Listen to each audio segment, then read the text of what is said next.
Hello friends, आइए देखते हैं सिलोजिज्म के क्वेश्चंस। इस लेक्चर में हमने लिया है एनपैट के प्रीवियस ईयर्स के क्वेश्चंस को। ओके, तो चलिए देखते हैं वन बाय वन करके।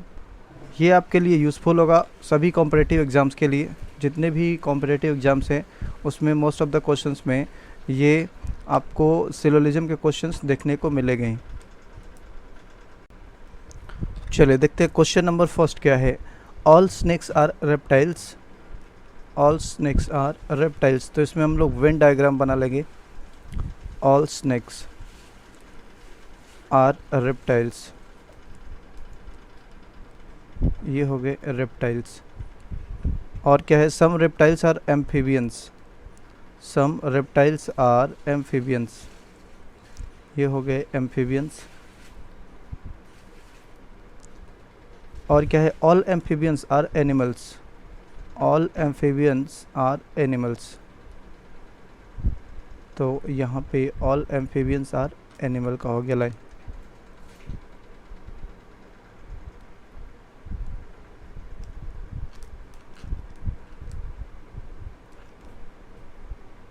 ऑल एम्फीबियंस आर एनिमल, ऐसा बना सकते हैं। चलिए अब कंक्लूजन्स में से देखते हैं कौन सा कंक्लूजन फॉलो कर रहा है इस वेन डायग्राम को। So first is some snakes are amphibians. Some snakes are amphibians, तो स्नेक्स का एम्फीबियन के साथ कनेक्शन तो दिख ही नहीं रहा है।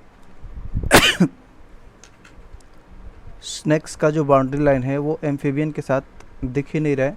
सो हम ये नहीं बोल सकते कि ये सही होगा, करेक्ट होगा। This is not correct. Second, some animals are reptiles. Some animals are reptiles, तो रेप्टाइल्स का जो बाउंड्री लाइन है वो एनिमल्स के साथ कॉमन हो रहा है। सो ये बोल सकते हैं कि some animals are reptiles. So second conclusion correct होगा। देखिए इसका आंसर देखते हैं। Only conclusion second is follow, ये देख सकते हैं करेक्ट है।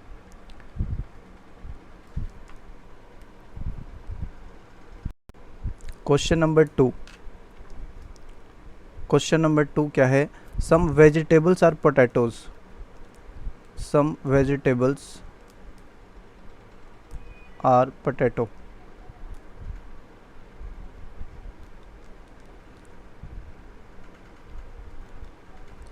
और all potatoes are roots. All potatoes are roots,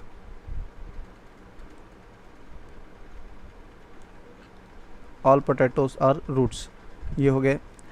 और क्या है, some roots are carrot. Some roots are carat, root का कुछ पार्ट कैरेट है। तो चेक कर लेते हैं कौन सा करेक्ट है। Some roots are vegetables. Some roots are vegetables, roots का पार्ट वेजिटेबल्स के अंदर कॉमन दिखाई तो दे ही रहा है। सो ये करेक्ट हो गया। ये वाला पार्ट जो है वो कॉमन दिख रहा था रूट्स का वेजिटेबल्स के साथ। Some carrots are potatoes. Some carrots are potatoes, तो पोटैटोज का पार्ट कैरेट के साथ कॉमन नहीं है। पोटैटोज का पार्ट तो यहीं तक है, ये है पोटैटोज का पार्ट, और कैरेट का पार्ट तो ये है। इन दोनों में कॉमन तो दिख ही नहीं रहा है। सो हम बोल सकते ये करेक्ट नहीं होगा। Only first is following. Only first is following. Question number three, all herbs are plants. All herbs are plant, जितने भी हर्ब्स हैं वो सब प्लांट के अंदर है। और some shrubs are herbs. Some shrubs are herbs, herbs का कुछ पार्ट श्रब्स है, तो ऐसा बना सकते हैं।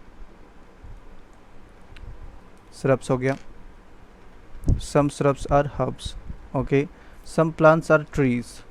सम प्लांट्स आर ट्रीज, प्लांट का कुछ पार्ट ट्रीज है, तो ऐसा बन जाएगा सम प्लांट्स आर ट्रीज। और all trees are living beings.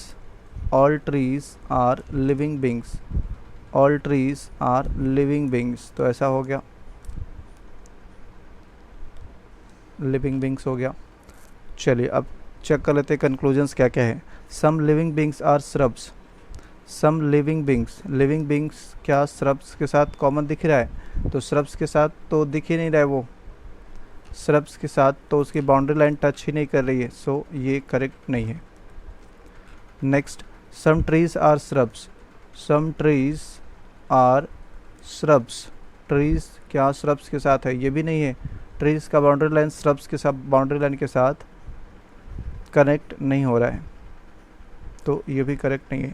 Some living beings are plants, some living beings are plants, तो लिविंग बींग्स तो प्लांट्स के साथ कॉमन है ही, सो हम ये बोल सकते हैं कि ये करेक्ट है। लिविंग बींग्स और प्लांट्स के साथ कॉमन था ये। और fourth part is some plants are shrubs, some plants are shrubs, तो चूँकि श्रब्स के अंदर ही प्लांट्स के अंदर ही श्रब्स है, तो प्लांट्स का कुछ पार्ट तो श्रब्स होगा ही, so this is also correct. So third and fourth are correct, third and fourth are correct. देखिए आंसर है third and fourth are correct. Next question number 4, all herbs are trees, all herbs are trees, okay, और some trees are shrubs, some trees are shrubs. चलिए conclusions देख लो। Some herbs are shrubs, some herbs are shrubs, तो herbs और shrubs में common नहीं है कुछ भी बाउंड्री लाइन, सो ये करेक्ट नहीं होगा। बाउंड्री लाइन कनेक्ट नहीं है तो हम रिलेशन इस्टेब्लिश नहीं कर सकते। नेक्स्ट क्या है? Some shrubs are herbs, some shrubs are herbs, some shrubs are herbs, तो ये भी तो वही बात लिख दिया इसका अपोजिट, सो ये भी गलत हो गया। Both 1 and 2 are wrong, means neither 1 nor 2 follows। Question number 5 देखिए क्या है। Some hats are caps, some hats are caps, all caps are head gears, all caps are head gears, all caps are head gears. Conclusion देखिए, no hat is head gear. अब जब भी दो statement positive हैं तो उनसे related conclusion कभी भी नेगेटिव नहीं हो सकता। जब भी दो स्टेटमेंट पॉजिटिव हों तो उनसे रिलेटेड कंक्लूजन कभी भी नेगेटिव नहीं हो सकता, सो ये करेक्ट हो गया, ये रॉन्ग हो गया। Second, some head gears are heads, some head gears are heads, तो हेड गियर्स और हेड्स के बीच में तो कॉमन दिख ही रहा है, ये हेड गियर का लाइन था और ये हैट है, तो इन दोनों में कॉमन तो दिख ही रहा है, सो ये करेक्ट हो गया। Third, all head gears are cap, all head gears are cap, cap का बाउंड्री लाइन तो लिमिटेड है, वहीं तक है, यहाँ तक देख सकते हैं कि कैप का बाउंड्री लाइन तो यहीं तक है, तो क्या इसके अंदर ऑल हेड गियर्स आ रहा है? इसके अंदर हेड गियर्स का कुछ ही पार्ट आ रहा है, सभी पार्ट नहीं आ रहा है, so this is wrong. Only second follows, only second follows, this is correct. चलिए क्वेश्चन नंबर 6 है। Question number 6 is that all instruments are equipments, all instruments are equipments,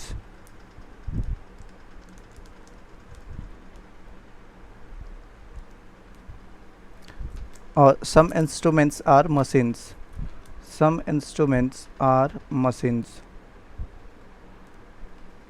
some machines are motors, machine का कुछ part motor भी है, ऐसा हो गया। अब कंक्लूजन देखिए, some motors are instruments, some motors are instrument, motor और इंस्ट्रूमेंट में रिलेशन नहीं दे रखा है क्लियरली, डेफिनेट रिलेशन मोटर और इंस्ट्रूमेंट में नहीं दे रखा है, हमें वेन डायग्राम से भी दिख रहा है, सो दिस इज़ रॉन्ग।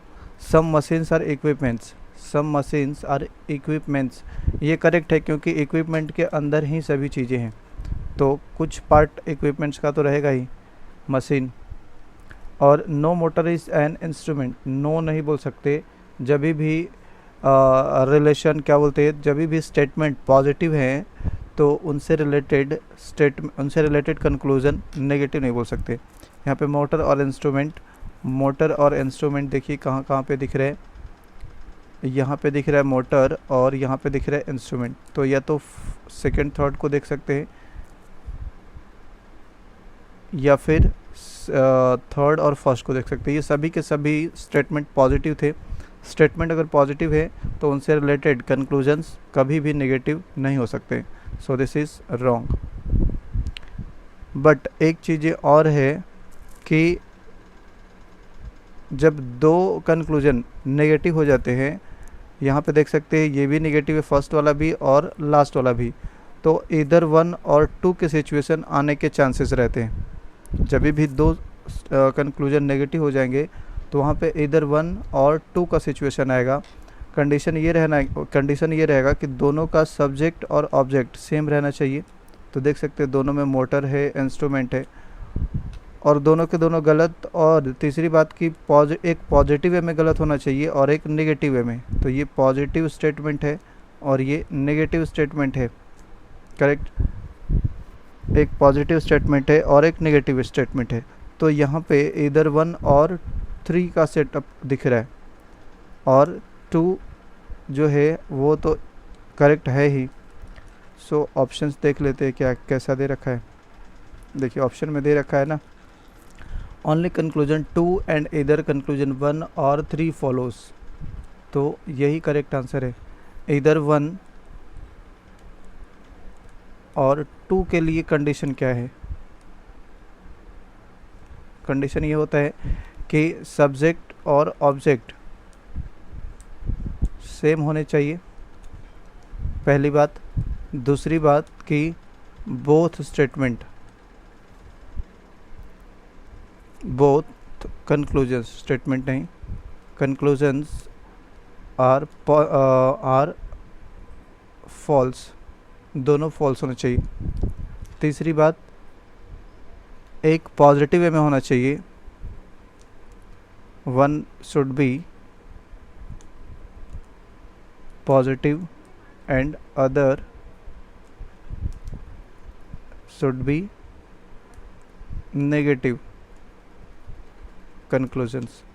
तो ऐसा होना चाहिए। अगर ऐसा है तो फिर आंसर हो जाएगा इधर 1 और 2। और वैसा ही सेटअप दिख रहा था 1 और 3 में, तो इधर 1 और 3 एंड 2 फॉलोज, 2 तो फॉलो कर ही रहा था। सो ये था टोटल आपका सिलोजिज्म के क्वेश्चंस। होप कि आपको समझ में आ रहे होंगे। तो इसका कुछ बेसिक्स पार्ट भी अगर चाहिए तो हम डिस्कस करेंगे, बेसिक्स क्या क्या होता है, और इसके कुछ और एक्सरसाइज चेक करेंगे। आगे के लेक्चर्स में कुछ और एक्सरसाइज चेक कर सकते हैं।